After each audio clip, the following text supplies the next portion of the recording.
All right, welcome back to Conflict of Leadership Table Edition. I almost forgot what the title is because It's been so long. Yeah, what's it been? About 2 months, 3 months now? At least 3. We got 6 episodes with okay sound. Hopefully this one's good sound for once. But yeah, military stuff over the summer. You're out fishing constantly. Yep, it's that time of year. Going through what, like 3 trucks, 2 boats, 5 motors? 1 truck, 1 boat. Yeah, but that truck, you might as well have been through 3 trucks. How long did you have it? Was it gone for? 7 weeks. And you bought it, well, not new, but new. Newish. New to you. Yeah. Well, the guy was lying to me about everything, so that also didn't help either. It should have been done within 3 weeks. Mm-hmm. Yeah, no. I was constantly thinking, like in the old days, I just remember my grandparents told me this. Oh, don't buy a car from a dealership. You're going to get... And the exact same thing happened to you. You got a lemon from the dealership. Yep. Like, man, it's like, if they were still alive, they'd be like, see, we told you. Yep. Well, now I know next time if it does that, I'm going to fix it myself because I can do that. Mm-hmm. Yeah, no. Well, could you do that, though? Yes. Yeah, because it's taking the heads off. I was going to say, I thought they had to put the lifters and everything, and... Yeah. The process. I was going to say, that's a lot more process than I'd be willing to... But I would also upgrade them, though. I wouldn't put Chevy parts back in it. I would put ARP parts. See, that's probably the problem when I took my car in after I got the lift put on it before it went down to Fort Knox, is that the place I took it to for the lift, they put, all the aftermarket stuff in. Mm-hmm. When I took it over to a place in town here, it was they just put the stock parts that yeah, the Mopar, which I get it. Yeah. That's so, but that's probably why I'm having some of the issues I'm having. Very well could be. Yeah, they're just not necessarily not compatible, but just not for that kind of abuse. So yeah, they probably didn't realize there's a lift on it. Yeah. I don't think so. Although some car guys, they do know that there's a lift. Like, oh, hey, that's the best Jeep Patriot we've ever seen. I mean, you can tell it's got a lift on it. Yeah, but if it stood by itself, Smo Joe wouldn't know. No. So, but it's kind of funny because all that goes back to like previous generations, like what you learned from your grandparents, from your parents, and whatnot. All these anecdotes that you learned that maybe held a grain of truth, but don't really matter in today's world, except for like very specific circumstances. Which if we want to also say that Google's listening to us, I think tonight is the night. Yes, it is. So, absolutely. Oh boy. I know. I seem to remember we always say it's always going to be a little spicy. This one could be a little spicy to some people because we can break a lot of hearts over this, because tonight's topic is fixing the problems of generations past. How there's a lot broke around the fire station, and suddenly that's our fault and our problem. Yep. So, I mean, we riff on this every single day. We call it bullshit. That's what we call it. Absolutely. See it everywhere, all day. It's amazing to me how many different things like have all of a sudden like this has been broken for 10 years. Like this, the lights on the exterior station haven't worked for 10 years, and yet now all of a sudden, why didn't anybody say something? Yeah, we would fix this, and somebody would tell us. It's been like this since before I started. And that was 6 years ago. What's going on? Just like with the radios. I think that was the one I put on his desk. Told you about it in a text message.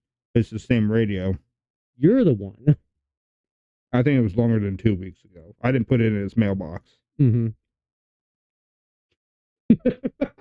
If we both have a mouthful of food.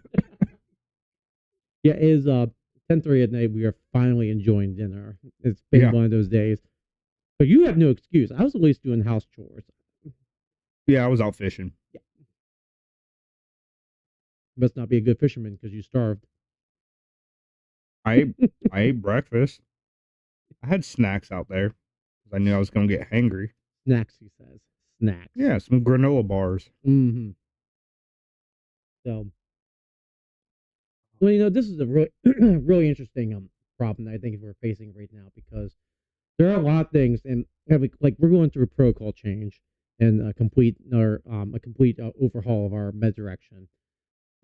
We're getting ready to onboard some new employees where we work part time, and like the whole training thing, the whole training like the whole training montage is getting a complete overhaul. Oh, big time. And what's funny is now all of a sudden everyone wants to jump in and help fix it and be a part of the change. But it's like I would just kind of scratch my head. It's like, why did you wait so long? Why didn't you address this 10 years ago instead of wait until now? Well, look who was chief 10 years ago. Mm-hmm. I think he was the biggest part of our problem that we had. He wanted to do some things, but he wanted to half-ass the trainings too. They don't want to make it realistic. We're just gonna do this. Mm-hmm. You don't have to put a pack on. No, we need to make this realistic as possible, because in the real world, you're gonna have everything you have on that truck. Though, I don't know if it's necessarily fair to put on just one person. First of all, because this is like across the board. We have the same issues, where I work full time. There's plenty of other departments that have these same issues. As crap, I'm about to choke. Oh, excuse me. I'll call Mr. Z. God, no. No, but no, have you been paying attention to the news? And like, so between OSHA and NFPA, they're going after these volunteer departments. Yep. Volunteer departments, I probably at least once a week, if not more frequently, I see another report. Missouri Volunteer Fire Department closes its doors. Oklahoma Volunteer Fire Department loses its funding. Yep. Chief, a volunteer fire department forced to resign. It's like the writing was on the wall in the 90s whenever paramedicine and emergency medical services, we got out of the Johnny and Roy age of the 70s and 80s. It was on the wall that you had to change. And I'm kind of wondering, like, why didn't, you weren't going to change like overnight, but, start thinking like, hey, we're going to need to start providing services or we're going to flounder. Yeah. I mean, look at one of the departments out east here, out Hortus, Pennsylvania. They're just now getting their start on EMS service for the first time ever. Yeah. And I'm like, it's about freaking time. You're about 20 years behind there. Right. Well, and it's funny because like a lot of people, and I realize NFPA, whatever you think about NFPA, I mean, it's neither here nor there. It has some very good things. It's brought some very good changes to the fire service and to fire safety. And but it's also brought a lot of problems because it fixed problems that either didn't necessarily exist in the scope that we felt they did, or it put the squeeze in departments that couldn't adapt. But there again, FBA's been around for a very long time. Oh, absolutely, it has. So that this organization is going to meet periodically, review what they have on their books, and add to it or change it. So why not be a little foresightful and say, hey, we need to look to change things, or we need to look to like where the fire service is going to be going, and try to match there in some way. Yeah, I mean, you see what DeWine said recently in that press release that he wants to help these volunteer fire departments. That's going to take a lot of time and a lot of money and a lot of work. Well, it is. Well, so the other thing too is with this PFAS stuff. I don't know how much you've been keeping up on that. Not a whole lot. So the general gist of the story is this, and I'm getting a little bit of this from our administration at work, who's they're worrying about too. Apparently, all the gear that's out there now is impregnated with 4,000 times the amount of PFAS of like the average product. So there's PFAS literally in everything, and the couches we're sitting on, blankets, paints, everything. It's a binder or something like that. Fire gear, to get its durability and its resistance, has 4,000% more of what a average product does. And that's the stuff. So we're talking about cancer rates, and we're talking about all these things. Like these are the things. So now back to kind of what DeWine's saying to, hey, we want to help these departments. Well, these departments are already struggling. Now no one's going to be able to afford all the gear that they need to change over, because right now I think Globe is the only one who makes a PFAS-free set of gear. Mm-hmm. That's probably going to be half the lifespan. Yep. It's probably going to be half as durable. And then, so what do you do about these volunteer departments? They're going to, what the gear they get, except the stuff that comes from larger departments. Yeah. Out of service gear. Yeah. That gets passed down to them. Yeah. I mean, that gear can be 15, 20 years old. I mean, some of these departments, when I was living down in Southern Ohio, some of the gear I had down there was almost 30 years old. You know, 30. And that's wild. That's wild. Because, and I get that government organization, you're going to get as much lifespan of your gear and stuff. That's why we keep our fire trucks for 20 to 30 years. That's why we keep our ambulances for 15 years, even though they're money pits. Yeah. But it's like, at some point you gotta say, it's like, why are we doing the same things? If we know a certain brand of truck has had issues, why did you buy that truck 3, 4, 5 times? Why did you outfit 4 stations with that apparatus? Right. Oh, well, we got a deal on it. Yeah, but now you're putting money into it over and over and over again. Go to the different company. See what their recalls were or their problems they've had. Research it. Yeah. Do your due diligence. But I think where it gets under my skin is whenever, so we're coming up to this stage, and we talked about this in actually I think our first episode, that we shouldn't be at the point that we are where we're taking over entire divisions of like training. And yes, we did. And it's happening like 5 or 6 years ahead of what it should be. But it's because our generation is being looked at and said, you don't know how good you have it. You know, you're taking everything for granted. It's like taking everything for, what do you mean taking everything for granted? We have trucks that can't pass their pump tests. We got hose that doesn't pass its hose testing. Yet we still use it because, well, it hasn't broken yet. You know, you got fire gear that's outdated and SCBA packs that are on their last cycle. Yep. That, I mean, let's be honest, the M7 Firehawk hasn't been manufactured in about 10 years. So, you know, it's like, whose fault is that? I wasn't around 10 years ago, at least not in the capacity I am now. Right. Neither was I. Yeah. You know, I'm more involved now than I ever was. And that's not necessarily by choice either. I kind of shanghaied you. That's okay. But you know what? I enjoy it, though. That's the thing. Because if you don't do it or we don't do it, who's going to do it? Well, exactly. And I think this is the problem that is starting to surface, is that we were never given the tools to do anything. Again, other episodes, we talked about how we were never given the agency to do things. But now we have to do them. We don't know what the hell to do. No.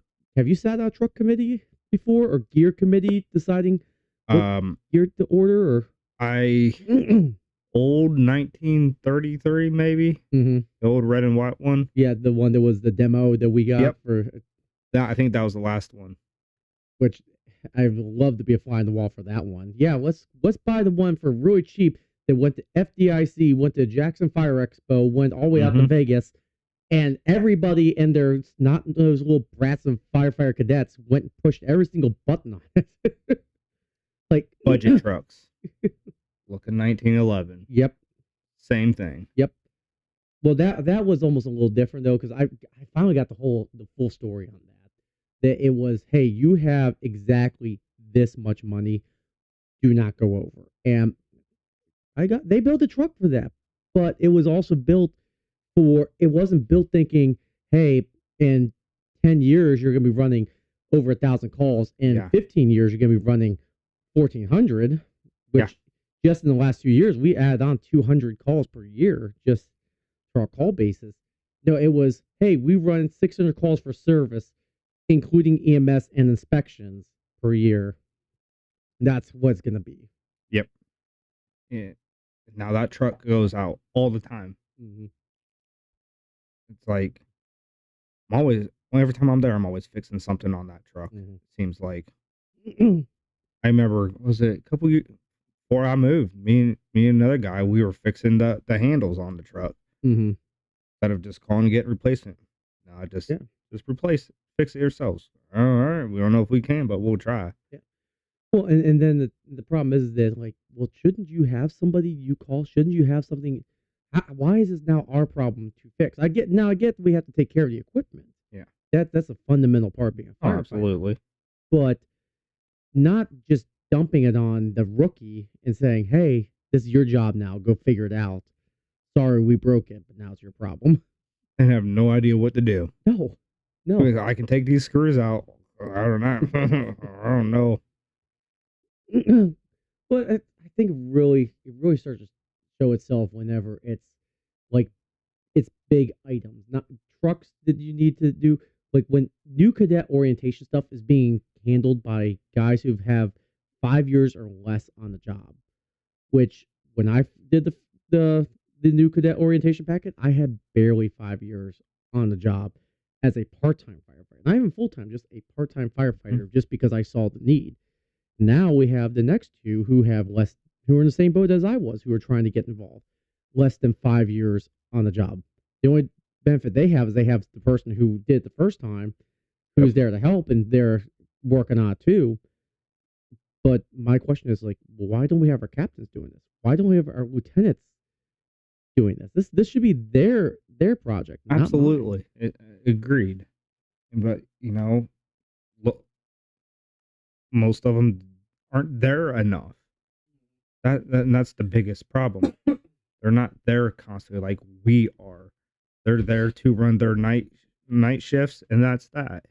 We're there constantly 3 days a week are callbacks, and we know what's going on. We know the operation. Yeah, they're the officers, but yet they have more experience than us, and we're the ones leading it.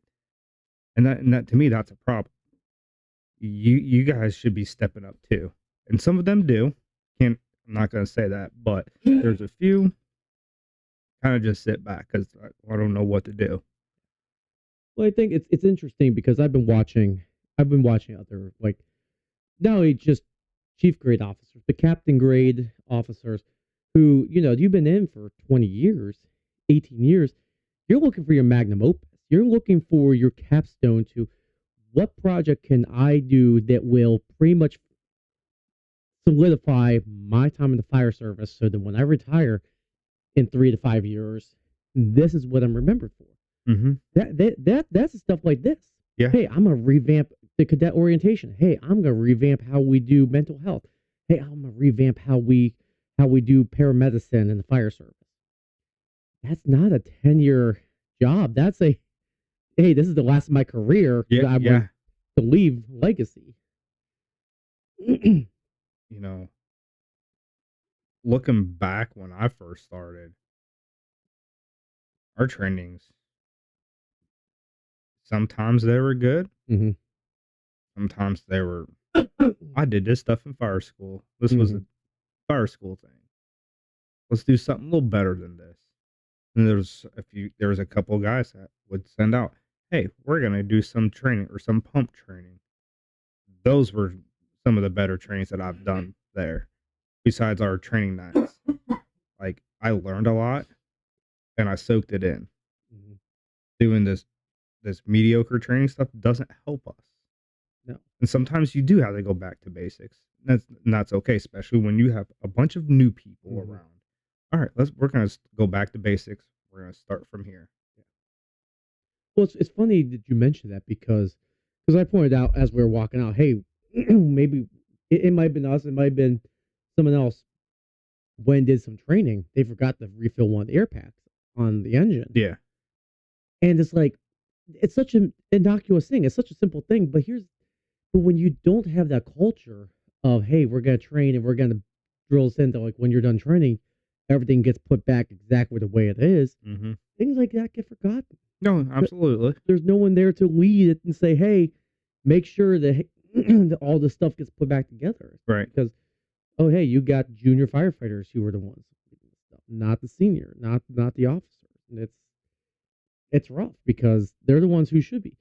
Like, one thing you'll notice whenever I lead training is I'm a huge proponent of, I tell you what I think should be done, how it should be done. I show you the demonstration of it, and then I actually perform it the way that I taught it. Mm-hmm. That way, it's not me just talking my ass. First of all, saying, "Hey, this is why I think it's better." It's like I'm going to demonstrate this is how it works. It's like the one day we had Gavin, and actually, I don't know if you were. I think you were with me. We were hitting the hydrant. Yes. And it's like I told him, it's like, "Hey, this is what you need to do. This is the time you need to have to do this." And he kind of looks at me dumbfounded, like, "Okay, yeah." Old man here is gonna. He was a little gonna do cocky it, too, and it's gonna smoke you. But that's the thing, though, is like you have to be able to demonstrate to do it. And that's what the older generation right now is not giving us. They're not showing us they can do it. They're telling us they can. They're telling us they have. Prove it to us. Yes. And that don't necessarily need proven like as in like, oh, here, I'm gonna show you whippersnappers out. No, it's just every once in a while jump in and say, hey, let me do it this time. Yeah. Hey, absolutely. I even if you touched the pump last month, cool. Hey, it's been a while since I've gotten the pump. You mind if I jump in there and do a few things? Sure, knock yourself out. I might learn something. Exactly. And then sometimes they get so complacent that they forget everything. Mm-hmm. Because they're always the ones standing over here. They're not involved in it. Sometimes they are, some of them. Mm-hmm. But then there's others that they just stand there. Like that doesn't show anything. But when you're command, I get it. I get that one. But if you're not, be part of the team. Let them, like, especially when you got the new people, like, hey, come with me. I'm gonna teach you something. Well, it doesn't take any effort. So when a scenario is over and you've got that lull, hey, come here for a second. Here. So you were doing this, and you noticed the truck was doing this. Here's how you prevent that from happening. Take them and walk them through. Yeah, like turn the tank recirc on. what's the yeah? Don't forget your helmet. Yes. No, but like man, after every single thing that we every evolution we did of our little gauntlet there, we broke it down and said, okay, let's start from the top and let's talk about what we did. And okay, this is what you did well, but here's what could help you in the future when you're facing this. Yeah. Oh, and turn the hydrant on all the way. Yes. When it gets on, is plenty of water. Well, so it's funny. So we went down. Who was with me that day? Caden was with me. The next day we went down. We didn't go on there or anything like that, but that's where we threw in the ladder. And I noticed that he had only put the caps on hand tight. And it was one of those teaching moments because I know anyone else would have like, oh, okay, put it on hand tight, whatever, just get through turn. It's like, oh, no, hang on. I want you to go to any other hydrant in the village and find me another hydrant where the caps are hand tight. Not exactly. Even if you put them on hand tight, well, I mean, where I work full time, we do hydrant maintenance every 2 years. Those very rarely are those caps still hand tight by the time we get to them. After a freezing winter, after the summer, after the water department goes out and services them, they're never hand tight. So, it's like train as you fight. Again, it's like, but that's not something anybody who was above me taught me until I was full time. That was something I had to learn on my own because it's like those are problems I started running into. Yeah. I mean, heck, when I first got hired, it took, I think, maybe 2 years before I ever hit a real fire hydrant for a real call. And tell you what, I remember those caps were not loose. No. That's for sure. No. Well, it's funny because when I was watching, I mean, I guess we're kind of putting them on blast, but it's like, I mean, we all go through these where Gavin was taking the hydrant wrench and he was loosening the cap and then putting the wrench on top of the hydrant. And then he would take the hydrant wrench back off, loosen the next cap, and then put it back in the hydrant. It's like, okay. And I get, we were all there. We were all there. So it's like, hey, hold on, stop. So that move takes you only a couple seconds here when we're like going, really slow. Yeah. When you're trying to bust ass and you're trying to get through it, you start fumbling, you start trying. It's like, take the moment, twist, move on to the next cap, twist, and then put it up. Take out all the extra steps. Yeah, just crack it loose. Yeah. But again, these are not things that you're taught. I mean, I remember trainings when working on 1911. It's the framework of this is 1911 is a Rosenbauer engine. I think it was 2006 or 2011, something like that. I think it's 2008. Is it 2008? Yeah. The Spartan chassis, if I remember. Anyway, it's a built to the lowest bid because that's all it could be really afforded at the time. Very cantankerous pump, very, very, very, very fragile. You kind of whisper sweet nothings to it and it gets offended. But no, Yes. I remember training on that pump and not being taught like, hey, this is a cantankerous pump. You gotta be gentle with it. You gotta kind of work it in. No, I was being told if you don't know what you're doing, get out of the way and let someone else go who knows what they're doing. Yep, I got told that, and I also got told if you don't know what you're doing, you shouldn't be working the station duty. Yeah. Well, I mean, yeah, I get that, but at the same time too, who's the person who's going to teach me then? Exactly. Here, right now, and this, with the exceptions of whoever the fire officer on tonight is, you have a collective of 6 years, maybe 7 years, if that, with between the full-time person and the part-time person. Mm-hmm. And before that, I mean, you had a collective of maybe 9 years experience between all three part-timers who are working station duty there.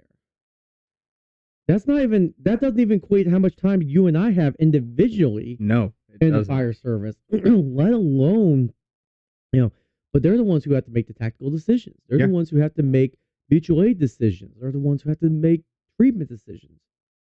And then you're accusing them of not having the experience of somebody who's been doing this for 20 years, even collectively. It's not possible. It's not. You got to give them that knowledge, teach them. Don't sit there and criticize them, but help them. Yeah. Take them in the direction they need to go. You can give constructive criticism, but also help them at the same time. Yeah. Like if you're going to sit there and criticize me, okay, cool. I'll listen. Now teach me. Yeah. Well, and there's the other thing too is that not every single thing you need to absorb yourself. This is one of the other pitfalls I feel like is that the older generation tries to absorb all of the issues and fix them individually themselves. And like this is what I told Emma today. This is what I was telling you and Spencer in our break during train tonight is that at some point for this training, I want to get a group of people, a group of advisors, because right now it's one person, it's a one-man band right now, 1.5 with the other one who's supposed to be in charge, and it's a lot. Like all the setup stuff, it's a freaking lot. I get it, it's a lot, but I don't want to be doing every single bit of planning by myself for the next 15 years. That's not fair. No, it takes a village.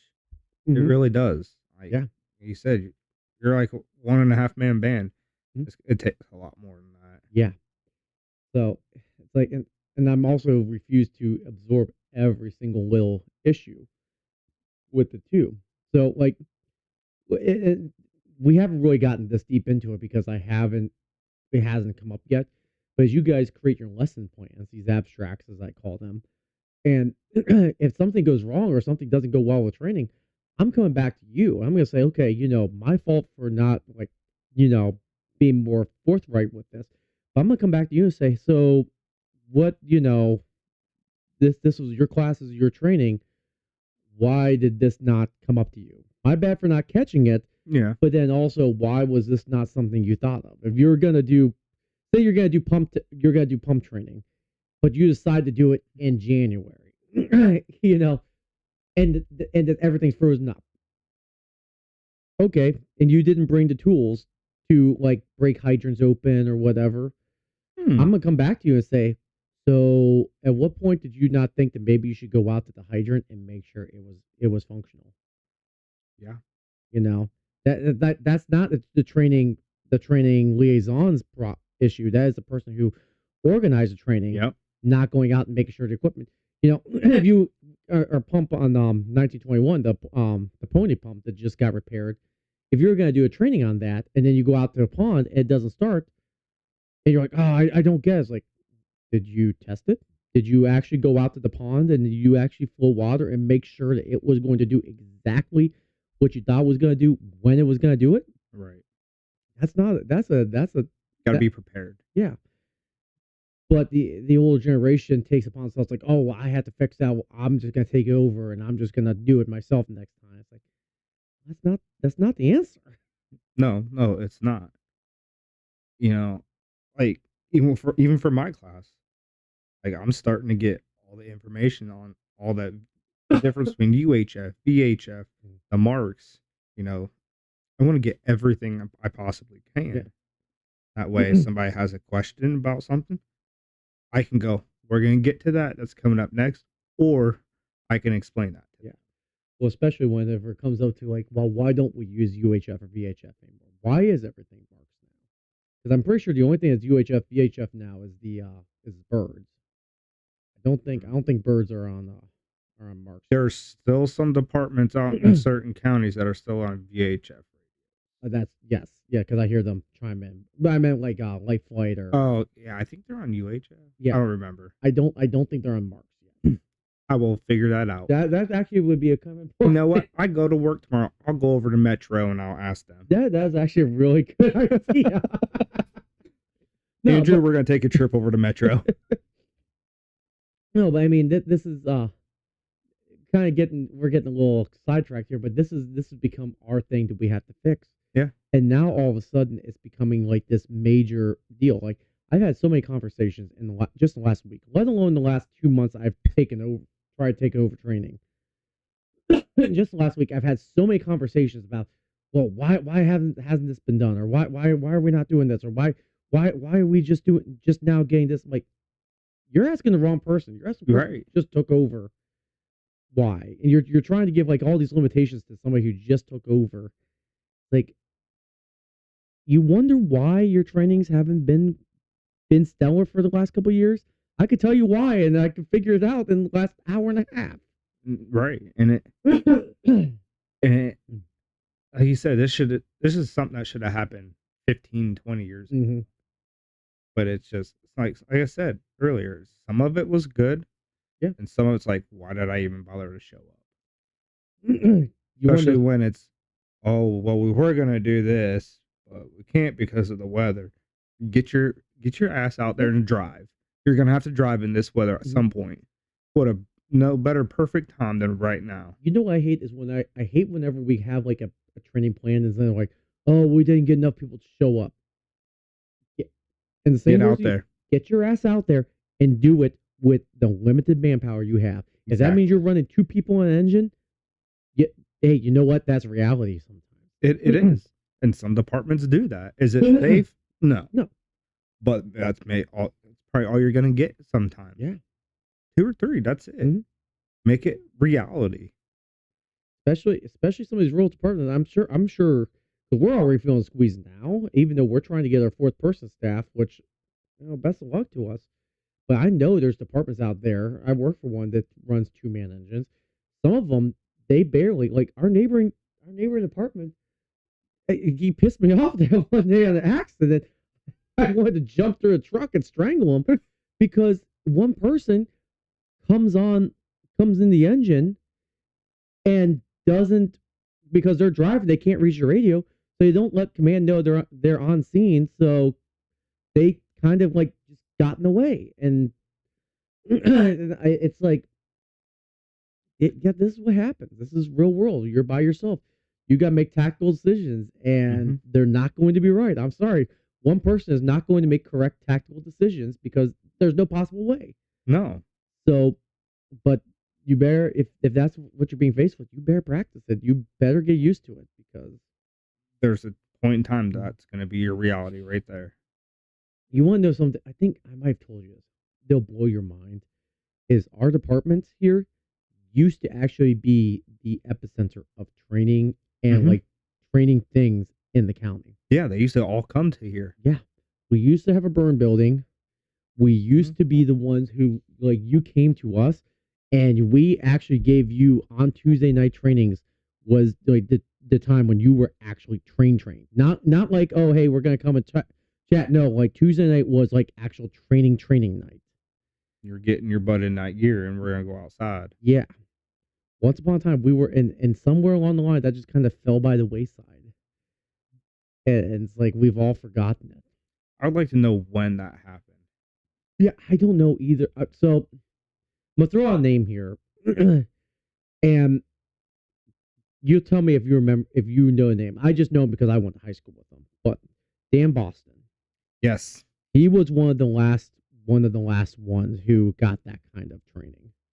Because I remember because we had just graduated. He was actually at that time trying to convince me to come join the fire department. I'm like, I don't know if this is what I want to do with my life. I was, whatever. And now look at you. Yeah, right. It's like, well, it's funny because he left and then I joined and then I tried to actually convince him to come back and he's like, no, I don't want to do it. It's like, dude, it's totally different world now than it was when you were volunteer here. Yeah, I remember he went a no part of the fire side of this. Yeah, no, none. He wanted to be a paramedic and that was it. Which I guess in hindsight I can appreciate. Yeah. Like, okay, you want to be a paramedic, cool, but no, he was one of the last ones who got like the actual training. Like, because I asked him, was like, "What are you doing Tuesday nights?" Like Tuesday nights, he said, "Yeah, that's our training night. That's like when we actually do stuff." Yeah, he was one of the last ones, and that was 2009, 2010. At least, yeah. Yeah, because we graduated in 2010, so I can't say anything. I graduated in 2009, so. Oh, so you're 1 year ahead of me. Seriously. Oh, jeez. But no, I mean that. Besides that, I mean, like Mason was in the Explorers, and he made the transition, but because he's been on Keith. Yeah, Keith was too. Yeah, and they got their stuff because they came and they got trained there, and then they went and took their state test, and yeah. So I mean, it wasn't that long ago. It really wasn't. Now that when you talk about it, less than 20 years ago. I remember one of my first fires here. Keith was on 11, and he was only Explorer at the time. And that, wow, now I feel old. You are the generation now. You are the problem. I like to cause the problems. Right.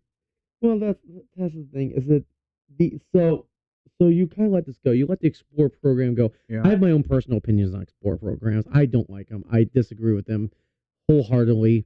I understand why a lot of departments do them, but I disagree with them on face value. But here's the thing: is that how is it now our problem that, like the conversation we had tonight about scheduling? You're scheduling most of your people max. Most of the people who are sitting in that room are maxed out on their hours. Yep. The ones who aren't fall into one or two camps. They either work full time somewhere else and have been in the business for 20 years and they're looking to retire here soon, or they were prior volunteers who you are lucky they're giving you the time that they are. Mm-hmm. But who is it who keeps on getting harangued every single time the schedule comes out and we have open shifts? Is it them? No, it's the young kids. Like, why aren't you working enough? Why don't you put in enough hours? Why don't you? The same life you want to have is the same life I want to have too. Yep. It's like when he called me last week. Hey, you gonna put your availability in? Nope, ain't worth my time right now until my schedule goes back to normal. Yeah. I'm not gonna. I can't take a chance of I'll work these days and say, oh no, you're extended to this day. Yeah. Now I'm screwed. Now we got to figure this out together. Just give it some time. Or worse, which I don't know if you've gone back to work yet, like normally, but you don't get your schedule. Oh yeah, hey, I'll pick up all these days, and now you have to call and say, oh hey, sorry, yeah, I screwed up.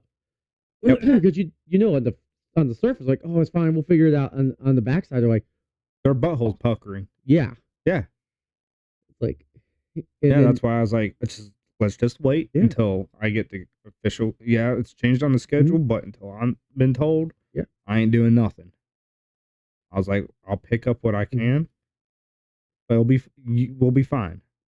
But a lot of this also could have been solved too if a couple of years ago, first of all, you didn't drive out some of your better paramedics and some of your more reliable people, but also too, if you actually like had a decent recruitment program where you could actually get people to come in and actually get people interested in working for the fire department. Not just people in town or in the township, outside. but everywhere. Yeah. Yeah.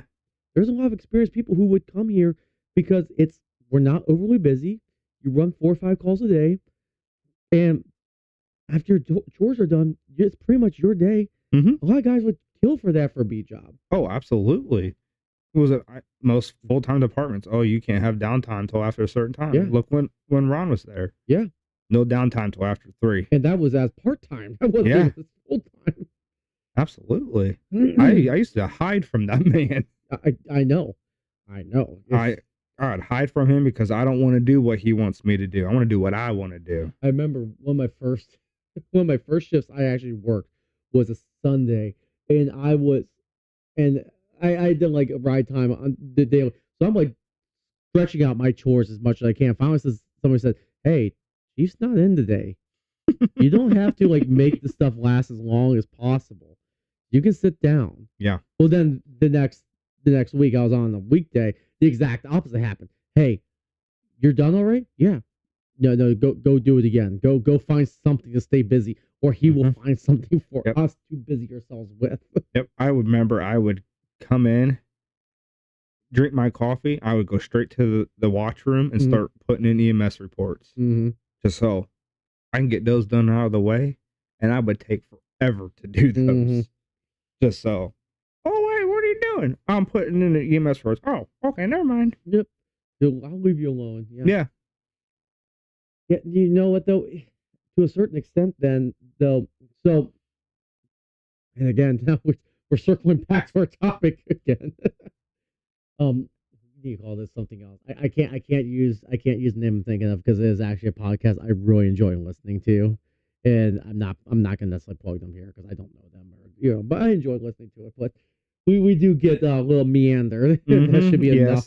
If anyone's listening to us and actually is saying that, they'll know who I'm talking about. But no, it's like that was that idea of like, hey, I'm going to just find some busy work for you to do instead of finding something semi-constructive for you to do.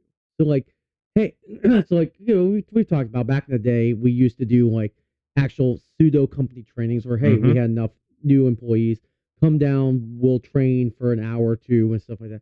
We're starting to push that forward again. Well, if your guys don't have enough to do, don't just give them busy work.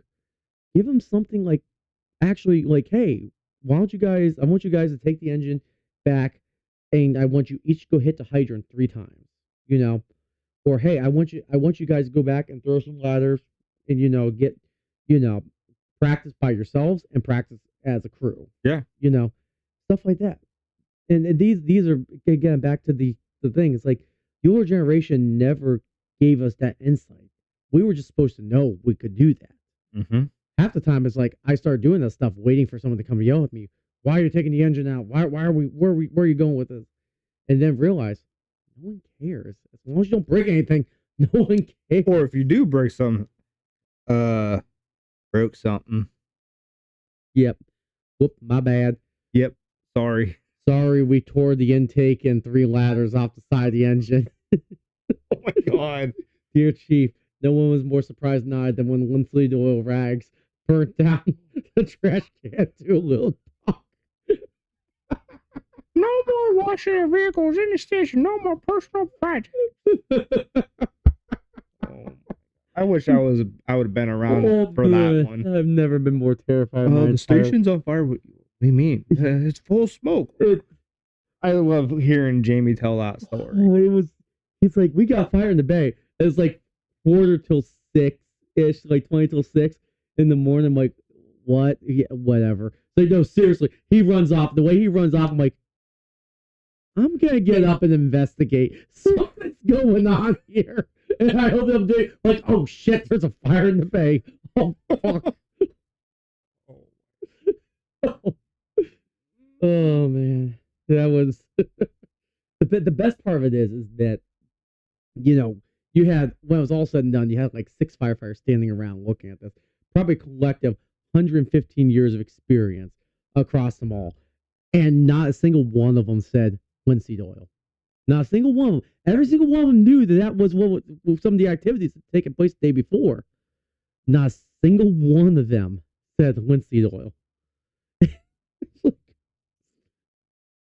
Wow. Uh, Oh man. Things. but yeah, no, I mean, but when you don't get direction though from your elders, from your sages in your life. I mean, that's I hate to say it, that's kind of thing that you get. That's Yeah. kind of you know. It, we had a guy. He came in after you were gone, and during your hiatus, young kid. He was an explorer at a neighboring department. He came onto us part time. He got in his head that he was going to be the one man band of like fixing everything. He repainted Halligans and axes, and you know Okay. exactly who I'm talking about. Yep. And all kinds of stuff. He repainted our engine, not purposely, mind you, but because he was painting the black headed pike poles on the tailboard of the engine. So yeah, that was not a fun. That was the last straw for him. Honestly, Boy. that was the okay. We're gonna sit you down and actually like we're gonna put some pen to paper for this because you're already pissing us off.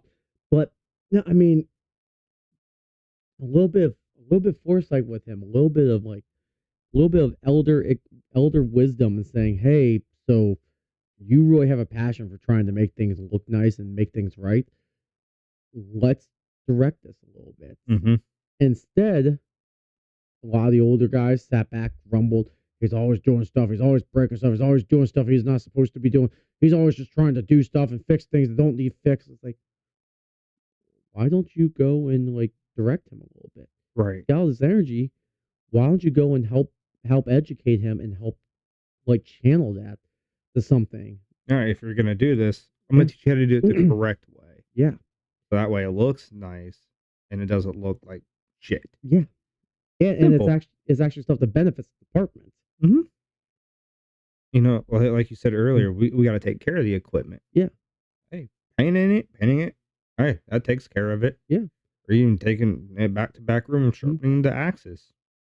Takes care of it right there. Yeah. God, who knows the last time those things were sharpened. Yeah. They probably need sharpened. They probably do. Well, and it's like teaching somebody that goes such a long way because now not only do you imbue them with the skill set of how to do it, but now they have the knowledge of when to do it and that it does need done in general. And now you've passed that on and you can actually be a part of like, oh hey, we can actually grow as department versus just kind of sitting here spinning our wheels. Right. Harumph, I say, these young kids don't do anything except for TikToks and their Snapchats and their Facebooks and all that stuff. Speaking of Snapchat, did you see the one I sent you earlier today? Which one was that? The one with the cats with the infected on Call of Duty. You literally play as cats. I was playing that for like a good 2 hours. But, yeah, too bad I can't play any of it right now because my computer doesn't have any hard drive space left. But yeah, I mean, you're right. Like, you teach that to the younger generation, and maybe say one day there's a newer guy, and that new guy they taught, been there a year or two, and they're like, hey, this needs fixed or something. Oh, I can show you how to do it because I know how to do it because I was taught how. Mm-hmm. Yeah, there's something I'm breaking brains with this, and I've gotten some pushback from it. Not necessarily refusal to do it, except from one person refusal, but not refusal to do it, but just it's more so like breaking people's minds. It's saying, hey, I'm taking over training stuff. You might only have a year or two on, but I'm gonna give you the opportunity to lead a training. And people look at me as like, I'm not an instructor. I was like, I didn't ask if you were an instructor. Yeah. I said, you're getting the opportunity to do this. Why? Because you're going to learn how to do it better by teaching, because I'm going to make sure you actually learn how to do it. Yeah. But then also, too, I don't want to be the one anymore. And look, let me say it like this. I don't want to always be the one who has to be out there teaching every little thing. I look forward to the day where I can kind of step back a little bit and come in, give my 2 cents, step back, not walk to an office or anything, Yeah. but just kind of watch everything from a pseudo distance. And the guys who I trained 3-4 years ago are the ones training the new ones coming up then. Yep. So that, I don't have to be there for every single new person. I don't have to be there for every single time somebody new comes up. And you shouldn't be there for every single new person. No. It's the responsible of all of us to get them to where they need to be. Yeah. And some people just want no part of that. Yeah. And I realize not everyone has the forte of teaching. No. I get that.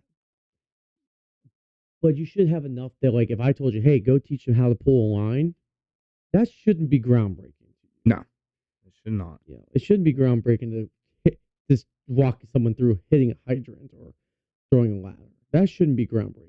Now, if it's been a year or two, okay, I can see that. But you should still, it's basic stuff. Yeah, you should remember how to do it. Yeah, well, and you should know how to do it well enough that you can teach the next person down. Well, you should not be running to the captain or the LT saying, hey, we got a new guy that doesn't know how to do this. Because, and I'm about to run into this at my full-time job, because there's talk that the new guy's coming to my station. So it's going to be me who's got to teach him everything. So we're going to be out and doing stuff. I mean, I'm having to haul on a little bit, but it's because, like, I haven't had a stable partner really ever. I do kind of now, but that's about to end. And it's only been for about 6 months, 8 months now. But it's the thing that's like, okay, I'm gonna teach you this so that when the next new person comes, they don't have to send them to me directly.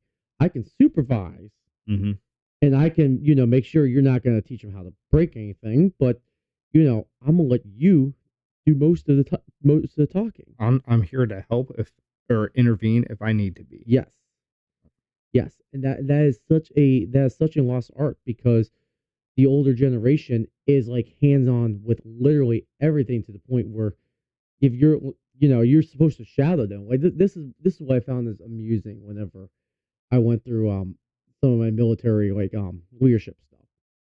It's like, oh, you're gonna shadow so and so, or you're gonna hey, we're gonna put you on the field farm and you're gonna go with Sergeant so and so, and they're gonna teach you stuff. And like, they never really taught me anything.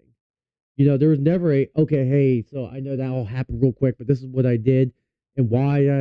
No, it was like things just happened and they just started doing stuff. And I'm like, okay, I guess I just kind of follow along and watch, not really know what you're doing or why. And then never any explanation. It's like, okay, so you're good to go, right? Well, the correct answer is yes, but no. Right. I remember when I first started, when I was coming to callbacks, and Craig Hollis was showing up to everything. Do you remember him? No, I never. Oh, well, he was the assistant chief back in the day. That man, he said, nope, you're with me. You do what I say when I do it. I'll show you how to do this job. That is what we need. Yes. He took me under his wing and taught me a lot of stuff. Yes. He didn't say, just do this and stood there. He's like, I'm going to show you how to do this. And then when I get done, you're going to do it. And that's how I learned, because of him. Yeah. And the longer I was here, the more some of the people that's been here a year or two more than me was teaching me as well. Yeah. But he taught majority of my first year and a half here. He taught me. I was under that man's wing pretty much. I was like, he was Mama Bear and I was her cub. And that's how it should be, because then at some point he should look at you and say, hey, there's someone new. Go teach them. Off you go. Call me if you break something or you get stuck. I remember he said, don't ever hit the chief with the water, because that's a pissed off chief. Right. But that should be a thing. Is that I'm not going to go away. I'll still be here. If it gets broken or if you get stuck, I'm going to be here. Yep. But go. Yep. And I'm going to go and watch you make some mistakes. I'm going to go. So we were doing drafting training last week. And So one of the guys, he used to work with us. You know him. Um, he hasn't drafted since he worked with you. Honestly, that's the last time he drafted. And so, he's a little unsure of it. He's like, I haven't done so well. It's okay, cool. So I gave him instruction, and I gave him, the whole thing. And like, okay, I'm going, but I gave him a point of when we did our second run through and say, okay, hey, I'm going to be here. This is your show. Mm-hmm. I'm going to make sure you don't break my truck because my truck is brand new. That's the only thing I'm gonna prevent you from breaking my truck. Yeah. But if you lose a draft, I'm not gonna jump in and save you. I'll talk you through it after, but I'm going to be here to make sure you don't break anything. And that's what we did. And then when it was all said and done, it's like, okay, so do you know why this happened? Well, no, I don't. Okay, so this happened because of this. So when these things start happening, and the idea, the point he lost his draft was he starting to hear the gurgling and getting a little vortex going. Like I told him, it's like, look, when you start hearing that gurgling, you're at the point of no return. You either need to change something quickly, or you're going to lose your draft, and now you're screwed. So pick your poison. Right. You either give them less water down the road, or you lose water entirely. But that's the thing. Is like, hey, I've taught you. Now I've let you kind of fly by yourself. Now the next time, I'm gonna let you take the lead. Now that you kind of have an idea of what you're doing, again, I'm not gonna totally disappear, but I'm gonna, make sure you just don't break anything. Yep, I'm an observer at that point. Yeah. But I'm not gonna let you completely fail. Yes. Or I might. That's how it kind of was when I was first started. I'm gonna be here, but I'm gonna let you completely fail, and then I'm gonna yell at you. Yeah. Well, yeah. That's what one of them did. And that's not okay, in my opinion. No, well, so it's like this is things I start asking myself, especially as a drill sergeant. What is a complete failure? To me, a complete failure is, hey, the objective didn't get completed. You, in fact, did actually maybe lost ground. You went backwards. Mm-hmm. And this is a really important part, is that no one came to you and said, do you know why that didn't work? That is to me the complete failure, because at that point, everything else could be a failure. Cool. But if I can teach you and say, hey, so you know why that didn't work. Okay, so let's do this next time. Mm-hmm. Now we can have some success in there somewhere. You learn something and are able to take it forward. But if you didn't learn anything at all and you broke shit and you failed to complete your task, that's an all around failure. Yeah, absolutely. I heard that I love listening to Adam Savage now because he like I use him for my training stuff because he's just a wealth of knowledge. But he was talking about like the days when he was a young maker and young in Hollywood, and how he had to learn not to do certain things. He said one of the best bits of advice he got was he would want to do a project, and somebody would tell him, "Hey, that's not the best way to do it." He'd tell him, "It's like, oh no, I want to go do that. I want to go do it," and they'd say, "You know what? That's fine. You go try to do it that way. Come back in about an hour, and you tell me why it's not going to work." Yep. You go. I'm not going to stop you, but I will gladly talk you through why you shouldn't do it that way, and then give you the correct way to do it. You learned the hard way. Yeah. Yep.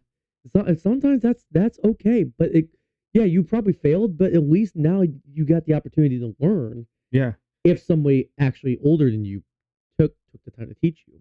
Exactly. I had that same thing at the other day. She hasn't been doing a job that long, maybe 3 years. And I said, "Why did you pull into the driveway?" Like, well, I'm on a busy road. That's why you have lights on this truck.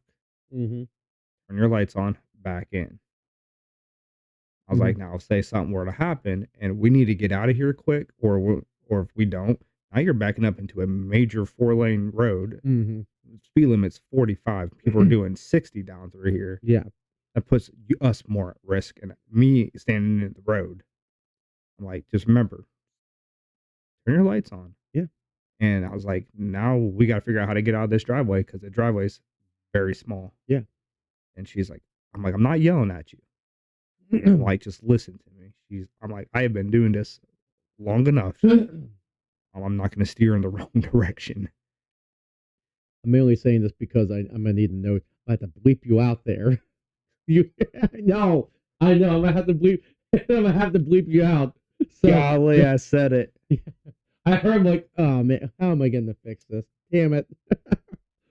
Wow. You know what I'm gonna do? I'm gonna find a soundbite of something else, just something else, and just make it sound like one of those Rabbit like season. yeah, or like those you remember those old VHS tapes that were like the promos for things. Welcome to Hawaii Island. You The lights just turned on. they did? Oh Yeah. so they did. Not like they're on Yeah. a timer or anything. It's Like, the house must be haunted. What's up, yo? Got a funny story for you here in a second. But yeah, I didn't even. No, but Been too long. you know, it has. We've been a little loose already as it is, but I was waiting for that. Like, oh, somebody's gonna mention. Now I'm gonna have to go back and listen to everything and make sure that there's no other. There's gonna be all kinds of random like flowers and pickles and apples. All through. Oh. Oh, so to the lights coming on. Doug was knocking on the wall when I was there talking to Chief today, and we all hear is knock, knock, knock, knock, knock, knock, knock. I'm like, first of all, what the hell are you doing? Because he's standing right next to us, just knocking on the wall like he's knocking on the door. I finally got so fed up. I look at him like, Doug, you're not dead yet. You can't haunt the station. I don't know what he was doing. That's what your text was about earlier. Yes. Oh my god. But, well, you know, I mean but to your story though, that's what you do. I realize half of what you do when you're experienced, you're not necessarily providing the answers, you're providing the context to why the answer makes sense.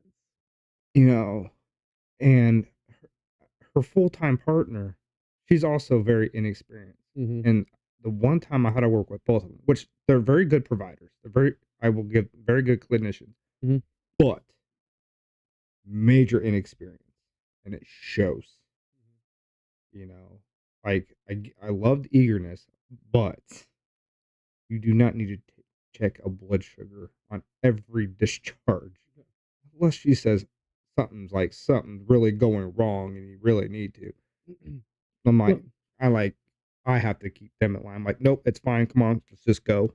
That's blood pressure is normal for them. They haven't had their morning meds yet. So get them back to the nursing home, and they'll get their meds. Yep. Done. Well, but there's also context too, because there's a lot of protocols. We finally broke our hospital. Our main hospital we have full time job of them because it used to be, and this is not even long ago, like 2-3 years ago. If you did not have a blood sugar on every single patient, Mm-hmm. they would text you, or they would not text you. They would ask you, "Why did you get blood sugar?" Because they're not a diabetic and they're not in septic shock. What more reason do I need? It took us forever to break them of that. But again, context is everything. So somebody says, "Hey, you need to check your blood sugar on your patients," especially like when we're in EMT school. That's like one of the key things that you're taught. Check your blood sugars on your patients. Right. All unresponsive. All is like, use some context. Okay, not saying you shouldn't check a blood sugar on unresponsive, Right. but use some context. You know, you get there, you got the needle hanging out the arm, you got the tourniquet on, and their eyes are pinpoint. Looks like a duck, quacks like a duck. It's gotta be a duck. Yeah, I mean, that sounds like an overdose. It looks like an overdose. Oh, hey, they're in the McDonald's parking lot. We had this once. McDonald's in the McDonald's drive-through, 2 of them at the same time at the pickup window, flip over, and it's like, I'm about to bleep that out. Bleep out the location too. Darn it! Damn it! The bleep with the bleep, bleep, bleep, bleep, bleep, bleep, bleep, bleep, bleep, bleep, bleep, bleep, bleep, bleep. Oh boy. We used to be so good. we were really good at this. What happened? We took a 3-month break. You're right. But no, but I mean, the context is everything. Okay, so we come up, two people out at the same time with the same symptoms, dropping up blood sugar. Nope. I'm a wager that you two are not. Neither of you are that bad but diabetics. Simultaneously, you went out like that at the drive-through. Exactly. It's like there's something else going on here. So, I mean, and then when the magical drug works perfectly to reverse it, I didn't take anything. I don't think I have to.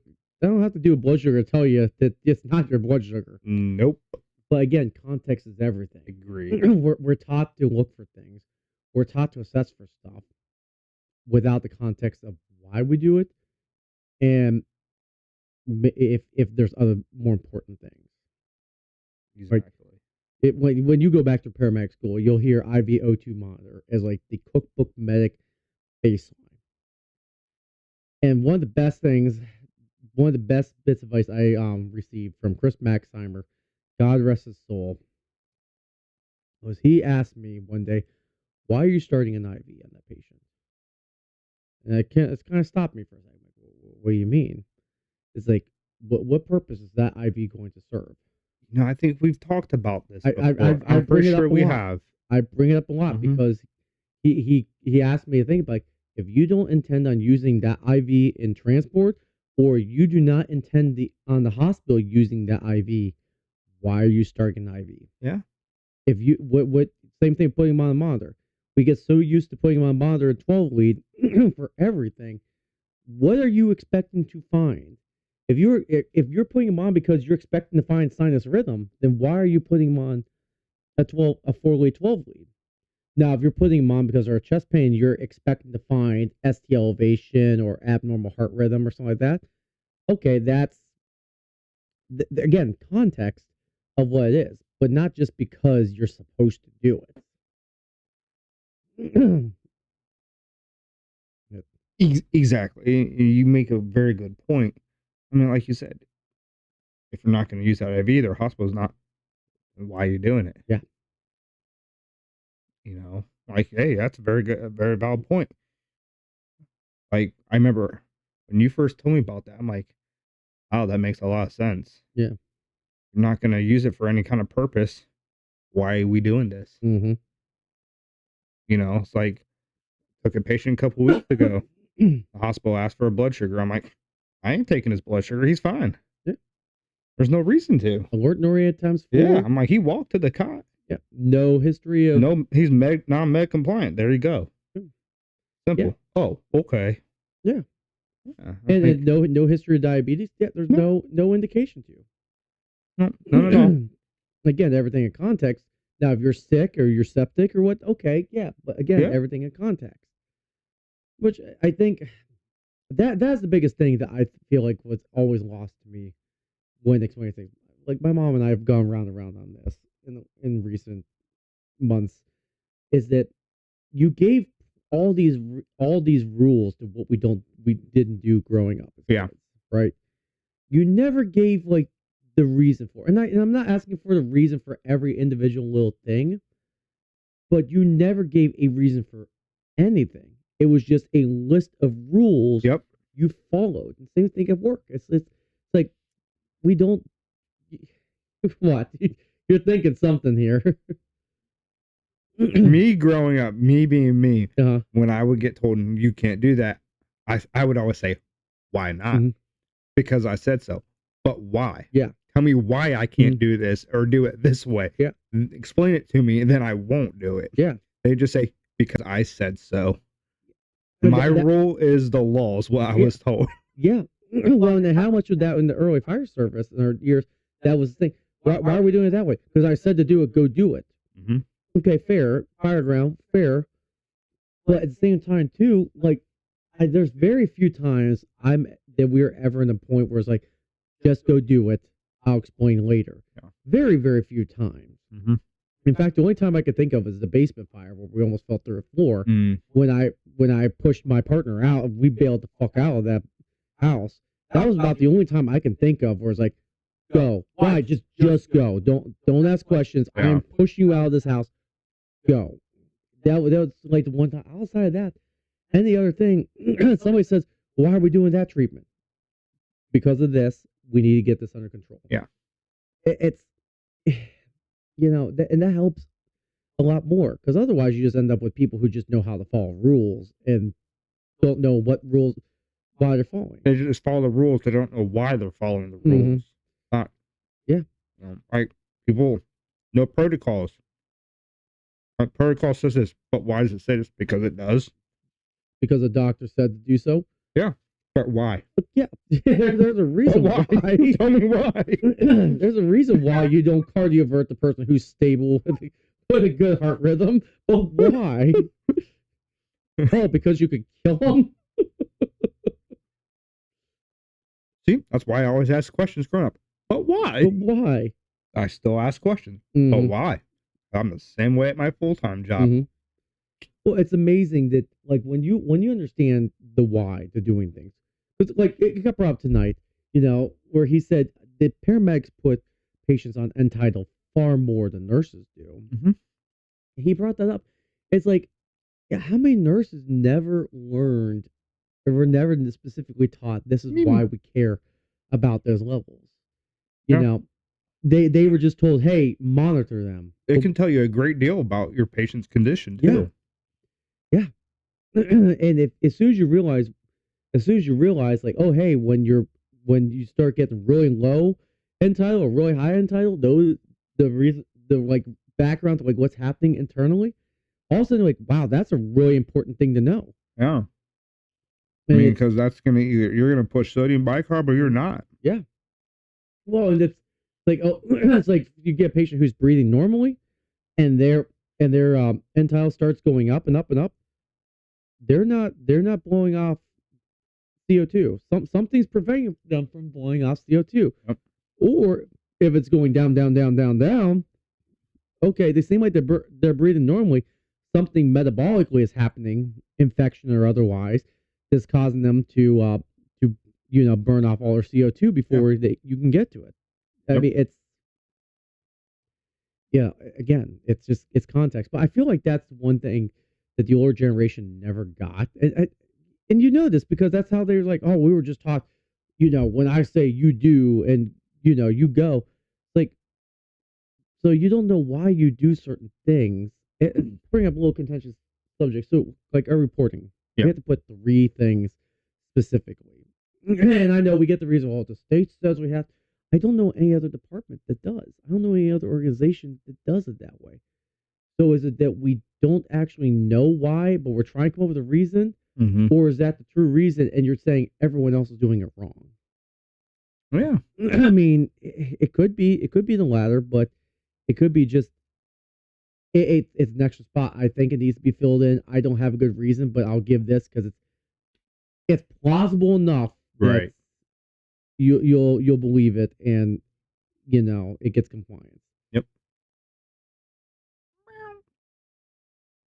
Mimi, I'm surprised you actually came out. I am too, honestly. She's getting more and more bold. She's becoming a very social kitty. Still spook her though. She would take off like none other. I know. I did this, and she's like, "Nope." Yep. And then she went. I thought she was gonna get her food, but nope. She is watching her queendom right now. And you are in her queendom. 2 more towers. Oh, she'll go up in the top tier there. Next time I'll bring the laser pointer. We have one somewhere. And when you start playing with it, she goes nuts. I wonder what they'll do with a green one where they can see the whole beam. Well, so she's not smart enough. Poppy's smart enough that he'll know like where it's coming from, and he loses interest. Oh my! But what do you think, Mimi? What do you think on the subject? That the older generations just kind of left things for us to clean up, and then gets frustrated with us. It's not wrong. No, it's like they've put in their time, and that's that. They're like, all right, I did my time. This shit's broke. It needs fixed. It's up to you guys now. I ain't helping. Yeah. Or they'll somewhat help. Yeah, that's been the biggest thing. Or they totally disagree with everything. I've gotten so little like I've gotten so little like insight of how to do all this training stuff. I've been figuring it out on my own, and I enjoy it.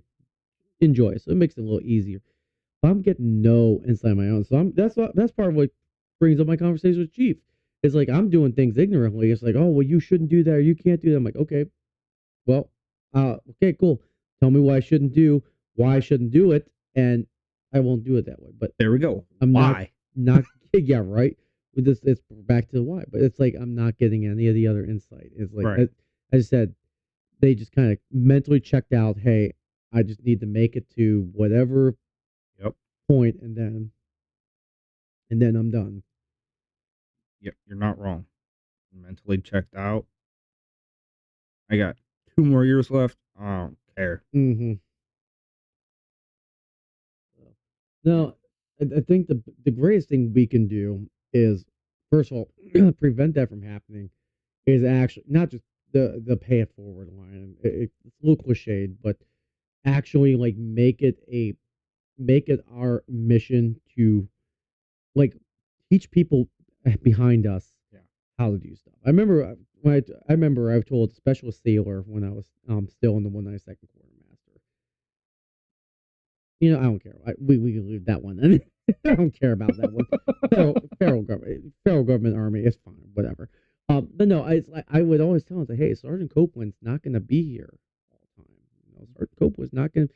I'm teaching you this stuff, and I want you to pay attention because one day I'm not going to be here. And it's funny because I was talking to somebody from that unit. He's trying to come down to my drill unit, and we were talking about that. It's like, yeah, one drill you were there, the next month you were gone. No one knew where you went. You just gone. like Oof. like I told you, one day I won't be here. Yep. And I'm taking all my knowledge with me because I can't leave it there. I can only pass it on as much as I can, and Right. that's what I've tried to do since then. It's like, okay, pass on everything I can so that one day when I'm not there to do it for you, you know how to do it yourself. Yeah. Be like, oh, Tim or Jeremiah, show me how to do it like this. Let me show you how they taught me how to do it. Yes. Because again, we're not going to be there forever either. No. Well, You know? and we're not going to be there on the fire. The first fire that Gavin has to pull a line on, the first fire that Caden has to hit the hydrant on, we're not going to be there to show them how to do it. It's going to be their show. It's going to be their time. We're going to be doing other stuff. Yep. So, you know, the only thing we can do is teach them how to do it, and then they can go forward. Exactly. Did you enjoy your snack there, Mimi? You want a pork chop? That was funny. Teeth marks. that happened there in a podcast episode too, didn't it? I don't remember. No. Were we just hanging out and Yeah. Yep. come back and there's teeth marks in the pork chop? Yeah, because we left for a call. It was a grass fire. Yes. Or brush fire. Yeah. Oh, good times.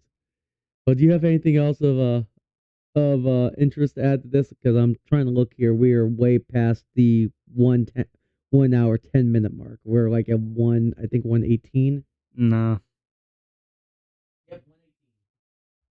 So, oh boy, yeah. Well, let's try to get ourselves back onto actually doing this every week again. Agreed. And, especially since my schedule's gonna go back to normal here in a couple of days. Yeah, right. So, yeah, no, yeah, we'll come up with our next. Actually, let's do that right now. Do the wheel right now. Yep, gotta get my mouse to work. All right. So the next topic that is going to be clicking. That was kind of anticlimactic. It's yellow, whatever it is. Hard facts. Your experiences are not the sole asset you hold. It's what you do with them. I feel like it's just a continuation of what we were talking about tonight. Yeah. But no, so all right, well, let's reconvene next week. We'll listen to the audio and determine if it's better sound. Maybe not. It's gotta be better. I'm gonna tell myself it's gotta be better. We only worked for like a half hour, 45 minutes before we even started. So fingers crossed. Right. So, well, everybody, this has been the Conflict of Leadership Coffee Table Edition. I've been Tim. Jeremiah. And come back to us next week where we talk about the hard facts and experiences that you hold, and it's what you do with them.